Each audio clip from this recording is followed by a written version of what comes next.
Welcome to the boating adventure.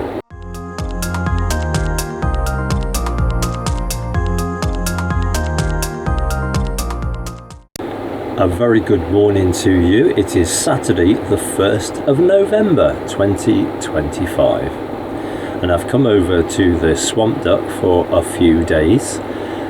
Today I'm going to stay in the marina because I want to carry out one or two little jobs that I've got lined up for the boat, and I also want to go and have a look around the marina. It's a really nice sunny day, so it's a good opportunity to go and have a look at the facilities that are available in an Aquavista Marina. I also need to visit the office so that I can drop off some of the paperwork that I've accumulated in the last few days. I'm going to go to the marina office first, and we'll have a look around the marina whilst the sun is shining. It's quite windy, so I'm hoping that I'm not going to get too much wind noise on this video.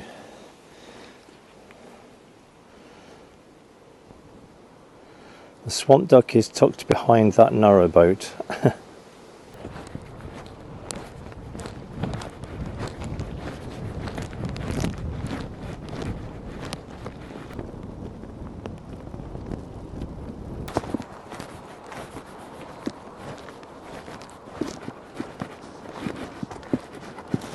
Okay, so you've got a fuel dock there and also a pump out. So if you're just visiting, you can call in, get some fuel, as long as it's diesel of course, and get a pump out. And this is the Elsan station. If you're a visitor, I think it costs £5 to use. There's a fuel store here, so if you want coal and wood, kindling, you can get that from here. And they do sell Caligas. This marina did win an award this year for all the flowers and stuff. That's pretty good. And then there's a rubbish disposal place over there, which I have used. And one of the really good things here is that there is a ramp. So if you want to get your boat out onto a trailer, then you can do it here.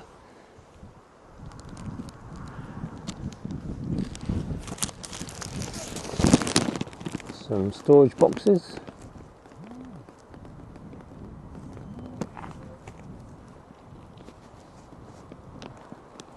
And this is the main marina office, which I need to go into. And that's the main entrance to the marina, and you need a key fob to be able to gain access.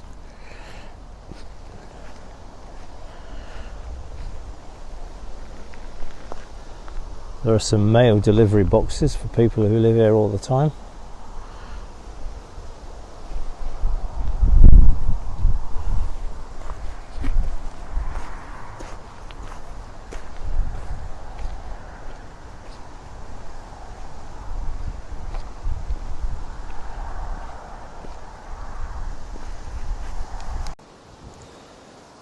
It's a really big marina, this. That's the marina office over there that I've just been into.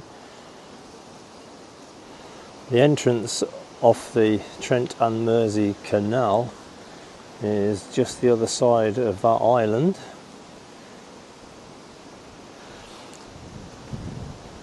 And then there is a bridge, and the marina is split into two with this bridge. So there's another part of the marina on this side, and there's a bit of a summer house here.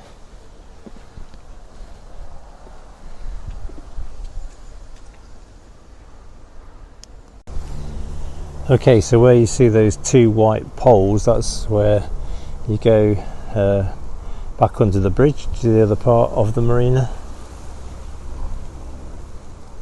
And there's another island here as well.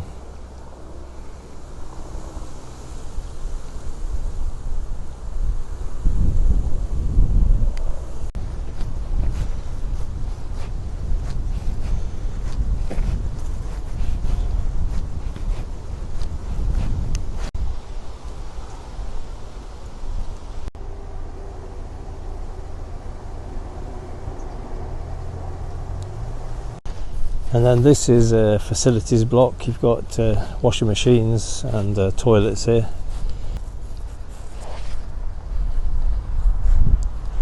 So these washing machines are pretty standard now through Aquavista, and they're all operated through an app.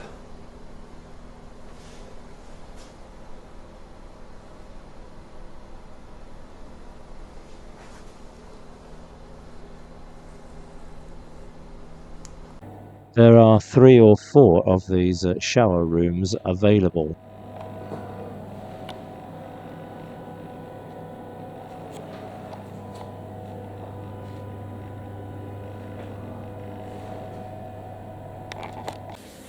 I can confirm that the water is nice and hot.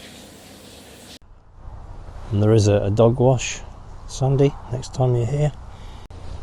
So it's quite a good Wi-Fi system, and you've got some security cameras there as well, which is good. Okay, so there's the office again from another angle.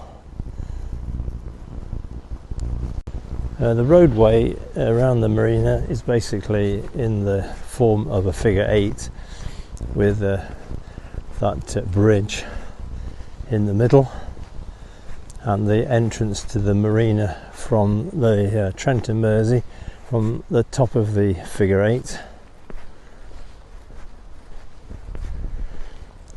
Lots of little picnic areas all around the marina.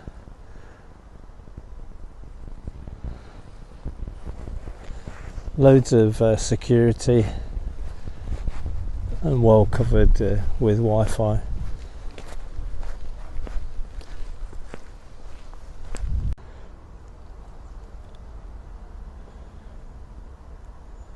And there's the swamp duck amidst this really beautiful setting.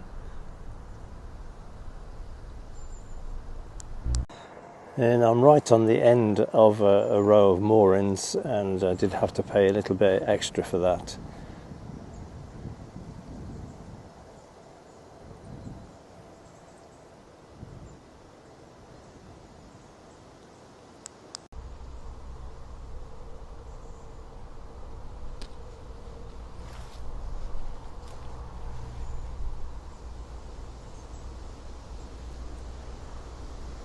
And that is the Trent and Mersey Canal, and the entrance to the marina just here.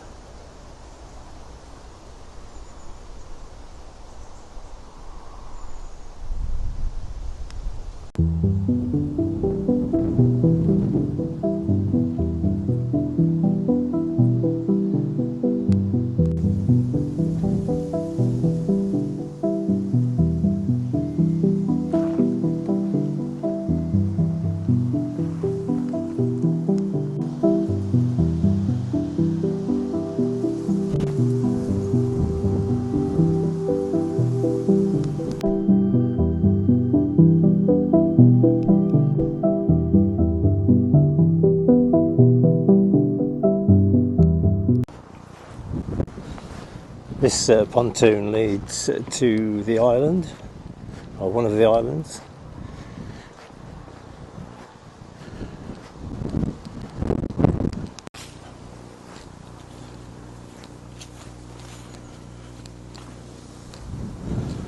And there's a bit of a gathering, a social area here.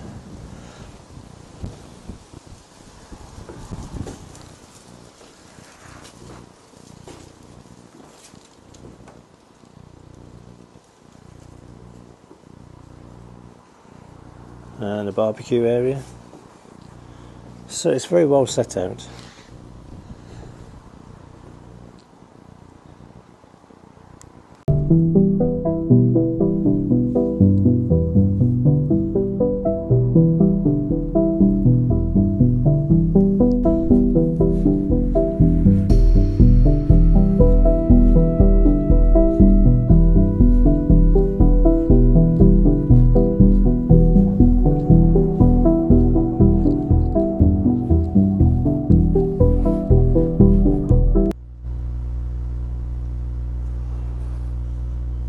So this is the narrowboat next to mine. It's up for sale.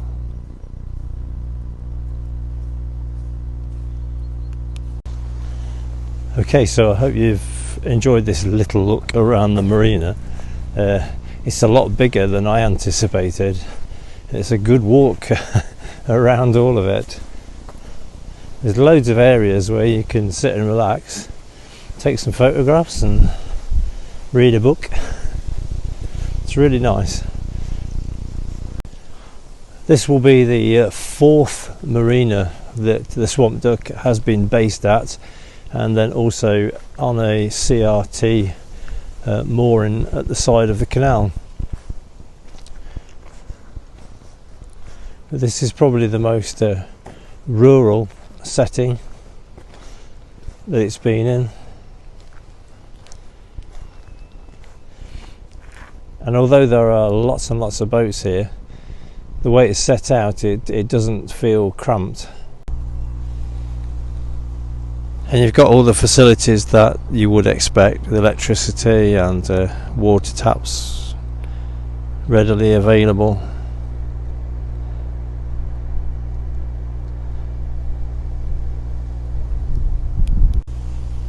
So it's back to the Swamp Duck for some lunch, and then get on with some of those jobs that I've got lined up.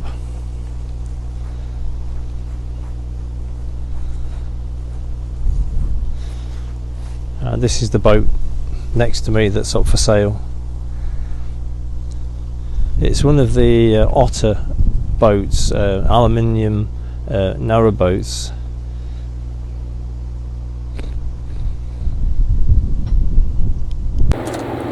One of the things that I want to do is to put a little sign up at the end of the pontoon to say that this is the home of the Swamp Duck. Sounds a bit possessive, but there is a reason for it.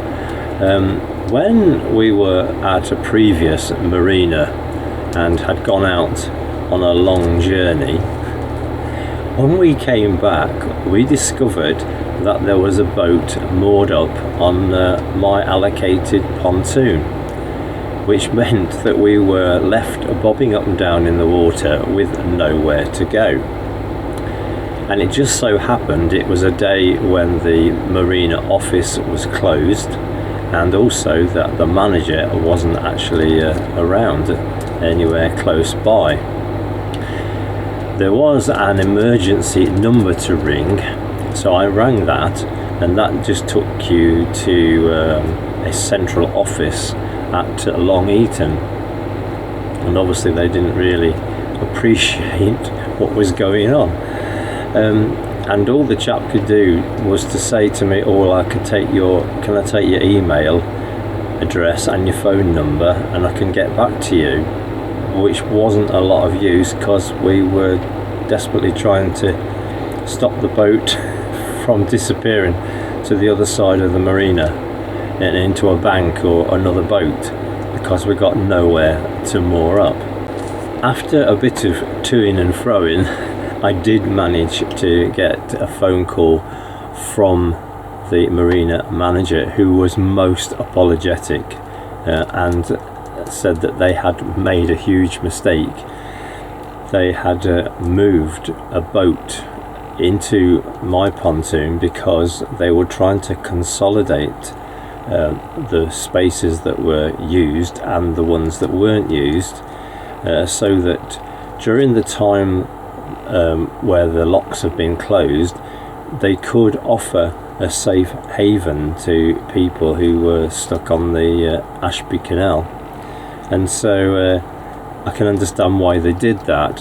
However, they miscalculated and they basically gave my mooring away. It worked out okay in the end. I just had to move down a bit and make sure that I could plug my electric cable into the correct bollard, and seeing as though we weren't going to be there for very long, it didn't seem right to make a fuss. But I did think, well, at the time, if there was a little sign at the end of the pontoon just to say this is the home of the Swamp Duck, it might raise some alarm bells if somebody else tries to moor a different boat on there. So I'm just preempting that at this stage. because I know that the mooring that I'm on, in previous years, it has been used as a visitor mooring. We were once offered it ourselves as we were coming down the Trent and Mersey Canal. So anybody that might have used it before, if they saw it empty, they might think, oh, that's a visitor mooring. I want to assure them it's now the home of the swamp duck. So I'm just going to put that onto the top end of the pontoon.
It is that time of year when I'm starting to think about insulating the boat. I usually put some bubble wrap up on the windows inside the cuddy, just to keep it a little bit warmer. But I thought I'd go a little bit upmarket this year. Instead of bubble wrap, I bought some of this window insulation. So it basically comes with some rolls of double-sided tape, and then you've got some clear plastic insulated material which I need to cut to size, and then you stick it on, and then with a hairdryer you just make it get very taut by shrinking it really with the hairdryer. So I'm going to have a go at putting that on the windows. It might look a little bit neater than bubble wrap, and at least we'll still be able to see out the windows.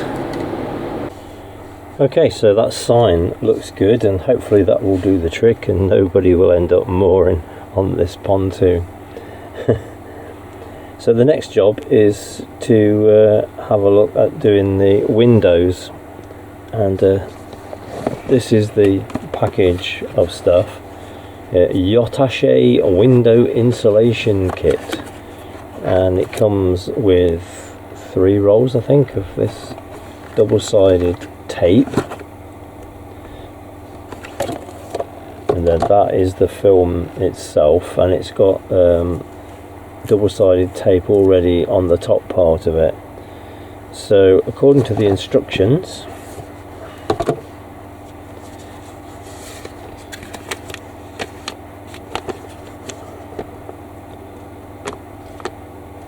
we need to give this a wipe down, the rubber that is there, and then put double-sided tape on the edges, that edge, and on the bottom, and then that edge. So you do that ready. Not sure how we're going to get around this bit, but we'll work it out. And then you then have to attach it with the double-sided tape that's already on the plastic, attach it to the top, and then you should just be able to pull it down and it fit to there. Easier said than done, I think, but we'll give it a go. So I've done a separate little bit of sticky tape on that bend, and then I'm just putting this down here.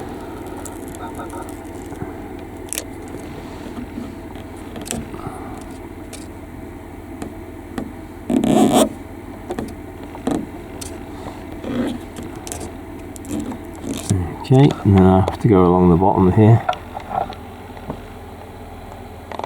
I've now got all the film stuck on in one piece, which was amazing because I had to negotiate this bar, but you can see it's still loose. So the idea now is that you get a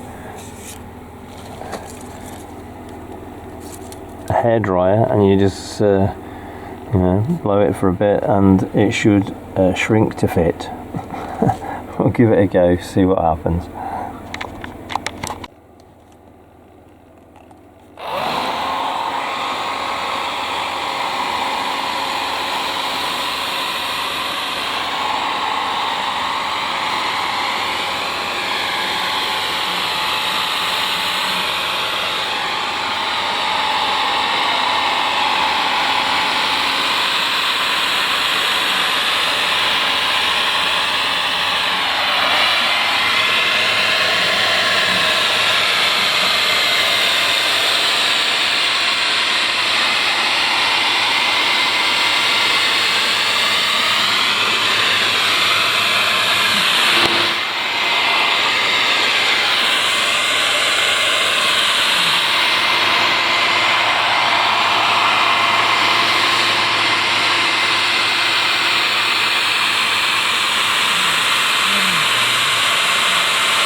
Okay, so I think that has actually worked, and if you touch it there is definitely a separate film to the window and there's a gap between them, so that's good. So that should help to keep the drafts out and make it a little bit warmer in here, and obviously you can see through it, which is good. So we'll see if that's an improvement on the bubble wrap. Okay, so this side window went on a lot better, a lot easier. It was easier to get at.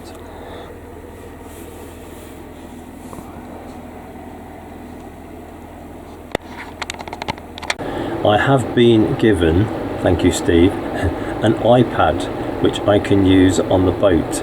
So instead of having different mobile phones all set up here, I usually have one with the canal map on it and one with the speedometer on it. I'm going to be able to put all those things on one screen, and it will save having too many wires on the front here, and it's also a much bigger display, and it'll have things on it like the time, the date, the speedometer and the interactive map. So that's going to go on the front, so I just need to work that out. I had to buy a new bracket to put that on, so that's something else I've got to set up today. This is the display that I've been using. So you've got the canal map on here, and then that's interactive, and it shows that we're here at the moment in the marina, and as you move along it follows the canal more or less, depending on the satellite coverage. The GPS coverage is there, connectivity not that fantastic here, it's 21%. And then you've got your current speed, which is nothing. Distance travelled, it says 0.40, that's because the satellite keeps changing, it looks like we're moving. Average speed, maximum speed, and then there's a clock. So you've got quite a few things on there, and they all work in sync. So this has been better using this format of the map rather than the Ordnance Survey type of thing. Get a lot more detail on this.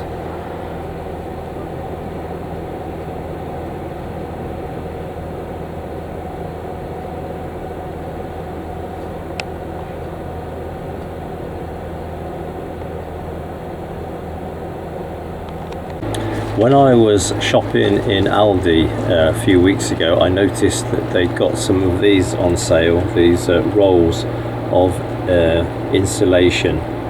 So I bought a roll. It was about £10, and I wanted it because I want to reline the food cupboard in the cuddy. The bubble wrap that I put in there is all falling apart, so I thought I'd buy some of this. It's got some adhesive on the back of it, so it should be quite easy to stick in the cupboard. So that's what I'm going to do, and if there's any left, I'm going to use it down at the front of the boat, down by the water line inside the boat, because that's where it does get incredibly cold. So a little bit of that would help.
So I hope you've enjoyed this video of a little look around the marina here at King's Bromley, at the facilities and the general appearance of the marina, which is really nice, and looking at the few jobs that I've done to improve life on the swamp duck. So thank you very much for watching, and as always, do take care.